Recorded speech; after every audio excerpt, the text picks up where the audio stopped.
Olá, questão 3 de cálculo estequiométrico. Nós temos uma situação em que ocorrem duas equações. No primeiro processo, o carvão é queimado com oxigênio, formando monóxido de carbono, uma combustão incompleta. Essa produção de monóxido de carbono vai se juntar ao óxido de ferro, que nesta reação embaixo mostra que ocorre a produção de ferro e CO2. A pergunta seria: qual a massa de carvão necessária para a produção de 1 tonelada de ferro? E existe um grande problema aqui, pois o ferro e o carvão, eles não estão na mesma equação. Isso pode causar certos transtornos numa prova de vestibular, quando você tem duas reações numa sequência. É importante agora aqui, nós percebemos que existe um intermediário na reação. Esse intermediário é a substância que comunica a primeira com a segunda reação. Perceba que a quantidade de monóxido de carbono não é igual na entrada da segunda reação. Saem aqui 2 mols e entra aqui 3 mols.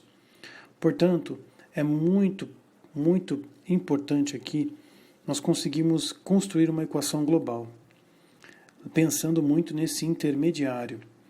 Então, focando nesse intermediário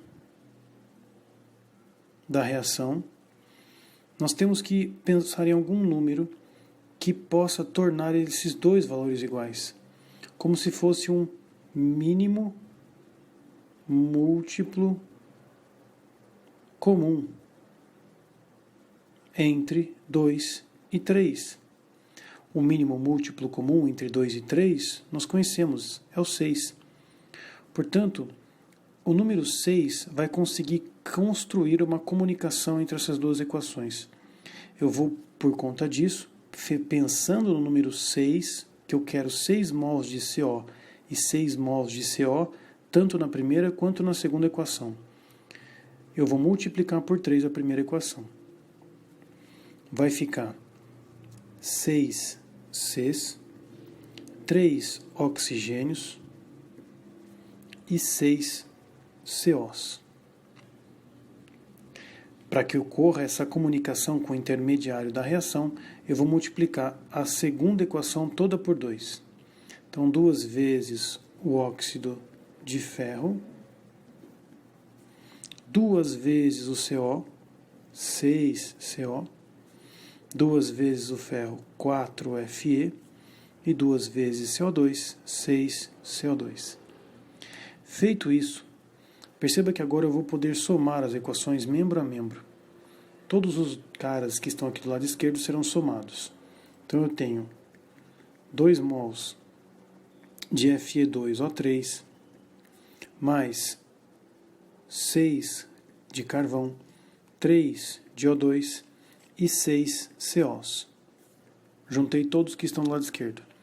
Agora eu vou juntar todo mundo que está aqui do lado direito. 6CO, 4Fe e 6CO2.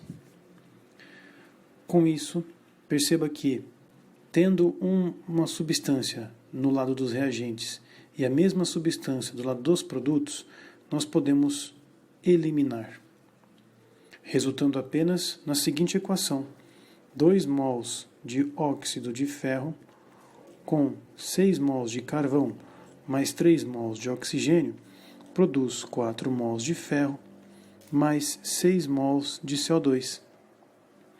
É muito comum na química você perceber um corte semelhante a este, em que um dos intermediários é cancelado com o de baixo, efetuando já o cálculo, não precisando escrever essa linha toda.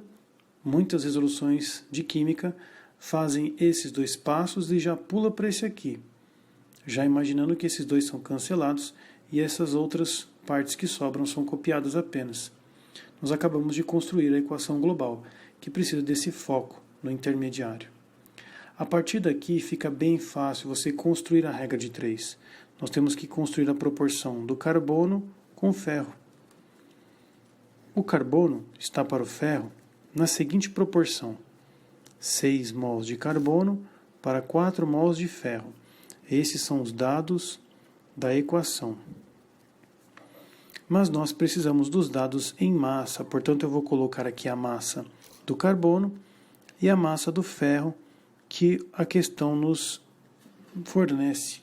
56U, que seria 56 gramas por mol, e 12U, 12 gramas por mol. Feito essa proporção da equação, nós podemos atacar o problema. Qual seria a massa de carvão em 1 tonelada? 1 tonelada de ferro. Quem tem par fica em cima, quem não tem fica embaixo. 6 vezes 12 vezes 1 tonelada, dividido por 4 vezes 56. Aqui as contas não serão muito fáceis, uma vez que eu tenho números aqui que são primos. Nós podemos apenas dar uma simplificada por 2. 56 é 7 vezes 8, então eu posso dividir por 4 o 56, que vai dar 14, e aqui dando 3, sobrando 9, dividido por 28. Essa conta, 9 por 28, vai dar uma dízima, que sai 0,321 toneladas, o que seria 321 quilogramas, que teria a resposta dessa informação que ele tanto deseja, a massa de carvão. Mas aqui o importante é a manipulação da equação global, para facilitar o cálculo estequiométrico.